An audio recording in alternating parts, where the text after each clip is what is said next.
Hi, I'm editor of Baha from Taiwan, and it's a great honor to interview the two of you who are very well known in Taiwan for the Resident Evil movies. And a lot of gamers in Taiwan are looking forward to the Monster Hunter movie right now. So my first question is for Mila. Which do you consider to be more frightening, being chased by monsters or by zombies?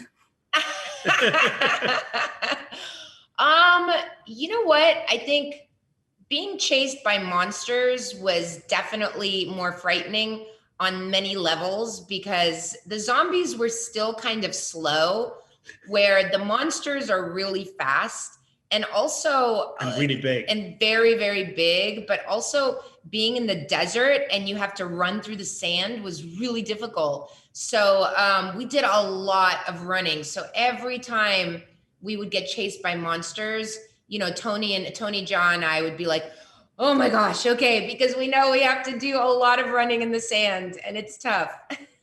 Oh, that's true. And the next question is for Paul. After watching the trailer, some of the hardcore Monster Hunter fans just being like, oh, come on, no more real world things. But I've heard that Paul is also a longtime fan of the Monster Hunter games. So how would you convince the gamers that this is a real Monster Hunter movie? Well, I would point them towards the Japanese trailer and the Chinese trailer that really are more game-centric. You know, they don't really have very many kind of real world aspects to them. And also I would assure hardcore gamers that the people who are most happy with the movie are Tsujimoto-san and Fujioka-san, who actually created the world. They've consulted with every step that we took to make sure that the movie is as accurate to the game as possible. And when you get thumbs up from those two guys, you know, I defy any fan to find fault with the movie. But it also feels like when we play the game, we are in the real world. And so to introduce this movie to people, you know, we felt like we wanted them to see the world of Monster Hunter the way strangers would. And, you know, so we come from the real world and go there and you have that amazing aspect of seeing it for the first time, like anybody playing the game.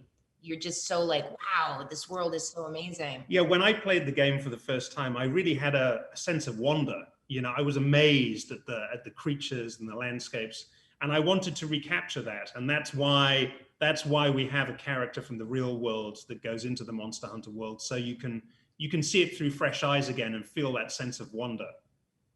Okay, and then I'd like to ask Mila, what was the most difficult thing when interacting with a monster? Well, you know, of course, one of the hardest things, but also one of the most fun is we had these sand cannons. And so every time, of course, we couldn't have the monster in real life, but the sand cannon would explode and cover us with sand every time the monster like stepped on the ground or was running. There would be sand exploding. So, you know, that was like the way that you would communicate in real life with the monster was like by getting buried in sand every time he took a step. So that was really fun and, you know, just made it so much more real. Also, you know, when I was shooting the scenes with the Nursilla, we used this amazing machine to kind of hoist me up like 20 feet into the air, 25 feet into the air. And so I was like being like dragged or like handled just like a doll, you know, just like, bam, he's like shaking me around. And it was so fun. I mean, it would be great to have like a Monster Hunter ride where people could do that, like be shaken by a monster. Oh, that's cool.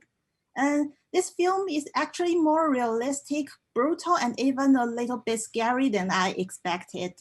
Paul, why would you add the scary elements in this movie?